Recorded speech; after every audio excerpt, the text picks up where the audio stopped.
നമസ്കാരം. ഇടതുപക്ഷം തീരുന്നു എന്നതിന്റെ ഏറ്റവും പുതിയ തെളിവുകളാണ് ആറ്റിങ്ങൽ വി ജോയിയെയും കൈവെടിഞ്ഞുകൊണ്ട് അടൂർ പ്രകാശിനൊപ്പം ജനം നിന്നു എന്നുള്ളത്. ഫോട്ടോ ഫിനിഷിലേക്ക് കാര്യങ്ങൾ എത്തുമ്പോൾ അടൂർ പ്രകാശിനൊപ്പം തന്നെയാണ് ജനം നിൽക്കുന്നത് എന്ന് ഇപ്പോൾ അടിവരയിട്ട് പറയേണ്ടി വരുന്നു. ഇഞ്ചോടിഞ്ച് പോരാട്ടത്തിനൊടുവിൽ 1708 കേവല വോട്ടുകളുടെ ഭൂരിപക്ഷത്തിൽ ആറ്റിങ്ങലിൽ അടൂർ പ്രകാശിന് ട്വിസ്റ്റ് വിജയമുണ്ടായിരിക്കുന്നു. വോട്ടെണ്ണലിന്റെ പല ഘട്ടങ്ങളിലും CPM സ്ഥാനാർത്ഥി വി ജോയിയുടെയും അടൂർ പ്രകാശിന്റെയും ഭൂരിപക്ഷം മാറി മാറി മറയുകയുണ്ടായി. ഇടയ്ക്ക് BJP സ്ഥാനാർത്ഥിയും കേന്ദ്രമന്ത്രിയുമായ വി മുരളീധരൻ ഒന്നാമതെത്തുകയുമുണ്ടായി. കഴിഞ്ഞ തവണ BJPക്കായി മത്സരിച്ച ശോഭാ സുരേന്ദ്രൻ പിടിച്ച വോട്ടുകളേക്കാൾ കൂടുതലാണ് മുരളീധരൻ ഇത്തവണ നേടിയെടുത്തത്. ഇത് BJP ശക്തി കാട്ടിയത് ഇരു മുന്നണികളുടെയും ഭൂരിപക്ഷത്തെ മാറ്റിമറിച്ചു.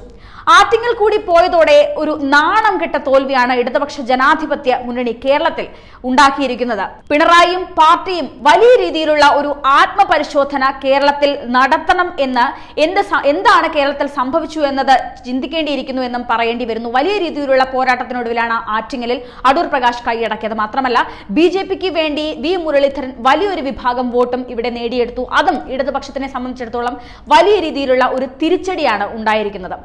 പാലക്കാട് സീറ്റ് പ്രതീക്ഷിച്ച ശോഭാ സുരേന്ദ്രൻ കഴിഞ്ഞ തവണ അപ്രതീക്ഷിതമായാണ് ആറ്റിങ്ങലിൽ എത്തിയത്. എന്നാൽ ആ സമയത്ത് ശബരിമല വിഷയം കത്തി നിൽക്കുന്ന ആ ഒരു കാലഘട്ടമായതിനാൽ തന്നെ വോട്ട് വിഹിതത്തിലും അന്ന് വർധനവുണ്ടായി. മുൻ തിരഞ്ഞെടുപ്പിൽ S ഗിരിജാകുമാരി നേടിയ 9528 വോട്ടുകൾ ശോഭ 2,48,081 വോട്ടായി ഉയർത്തി. കഴിഞ്ഞ തിരഞ്ഞെടുപ്പിൽ അടൂർ പ്രകാശ് 3,80,995 വോട്ട് നേടിയപ്പോൾ CPM സ്ഥാനാർത്ഥി സമ്പത്തിന് ലഭിച്ചത് 3,42,748 വോട്ടുകളാണ്. അടൂർ പ്രകാശിന്റെ ഭൂരിപക്ഷം 3,80,247 വോട്ടാണ്. ഈ വോട്ട് വിഹിതം വർദ്ധിച്ചതോടെ മണ്ഡലത്തിൽ BJPയുടെ ഒരു താൽപര്യവും അവരുടെ ഒരു വേരോട്ടവും വർദ്ധിച്ചു എന്ന് പറയേണ്ടി വരും.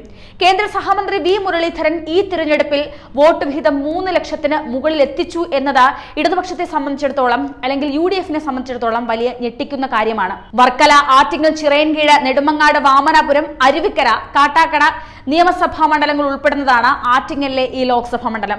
അതുകൊണ്ട് തന്നെ ആറ്റിങ്ങലിലെ ഈ ഒരു ചരിത്ര വിജയം വളരെയേറെ ഒരു ശ്രദ്ധിക്കപ്പെടുന്ന കാര്യമായി മാറുകയാണ്.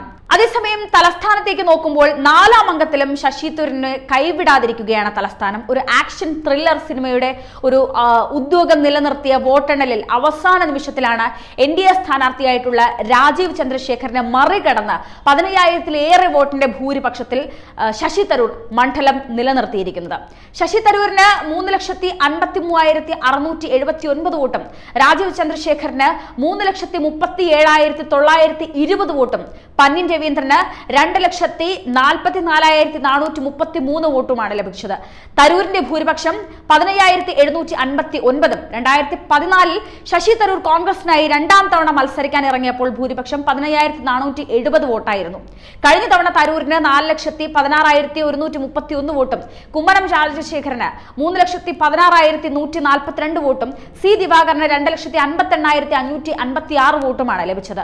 2014 തനി ആവർത്തനമാണ് തലസ്ഥാനത്തെ വോട്ടെണ്ണലിൽ കണ്ടത്. തുടക്കത്തിൽ BJPക്ക് ലീഡുണ്ടായി ഇവിടെ വിജയിക്കുമെന്ന് പ്രതീക്ഷയുണ്ടായി. ഒടുവിൽ BJP പിന്നിലാക്കി ഫോട്ടോ ഫിനിഷിൽ തരൂരിന് വിജയക്കുതിപ്പുണ്ടായി. 2014 ശശി തരൂരും O രാജഗോപാലും ഏറ്റുമുട്ടിയപ്പോൾ അവസാന നിമിഷത്തിൽ തന്നെയാണ് ഇതുപോലെ തന്നെ തരൂർ ജയിച്ചു കയറിയത്. എന്നാൽ 2019 99,989 വോട്ടുകളുടെ ഭൂരിപക്ഷത്തിനാണ് തരൂർ BJPയുടെ കുമ്മനം രാജശേഖരനെ പരാജയപ്പെടുത്തിയത്. ശശി തരൂരിന്റെ വ്യക്തിപ്രഭാവം മുൻനിർത്തിയാണ് ഇത്തവണയും UDF തിരഞ്ഞെടുപ്പിനെ നേരിട്ടിരിക്കുന്നത്. അതുകൊണ്ട് തന്നെ സാമുദായ സമവാക്യങ്ങൾ തരൂരിന് അനുകൂലമാണെന്ന പാർട്ടിയുടെ വിശ്വാസം ഇക്കുറിയും തെറ്റിയിട്ടില്ല. കഴിഞ്ഞ തിരഞ്ഞെടുപ്പുകളിൽ BJP നഗരമേഖലയിൽ നിന്ന് പിടിച്ച വോട്ടുകളെ തരൂർ മറികടന്നത് തീരദേശ ക്രൈസ്തവ മുസ്ലിം വോട്ടുകളിലൂടെയാണെന്ന് വ്യക്തമാവുകയാണ്. പാറശാല, നെയ്യാറ്റിൻകര മേഖലകളിൽ പരമ്പരാഗത കോൺഗ്രസ് വോട്ടുകളും അദ്ദേഹത്തിനുണ്ടായി. ഈ ഘട്ടങ്ങളിലെല്ലാം ഇപ്പോഴും തരൂരിന് ഒപ്പമുണ്ടെന്ന് UDF നേതൃത്വം പറയുന്നുണ്ട്. മണ്ഡലത്തിൽ നടപ്പിലാക്കിയ വികസന പദ്ധതികൾ ചൂണ്ടിക്കാട്ടിയായിരുന്നു അദ്ദേഹത്തിന്റെ പ്രചരണം. BJP വീണ്ടും അധികാരത്തിലെത്തിയാൽ രാജ്യത്തിന്റെ നിലനിൽപ്പ് അപകടത്തിലാകുമെന്നുമൊക്കെ തരൂർ തുറന്നടിച്ചിരുന്നു. BJP വിരുദ്ധ വോട്ടുകളും ന്യൂനപക്ഷ വോട്ടുകളും ഇത്തവണയും തരൂരിനെ തുണച്ചു എന്ന് വേണം കരുതാൻ.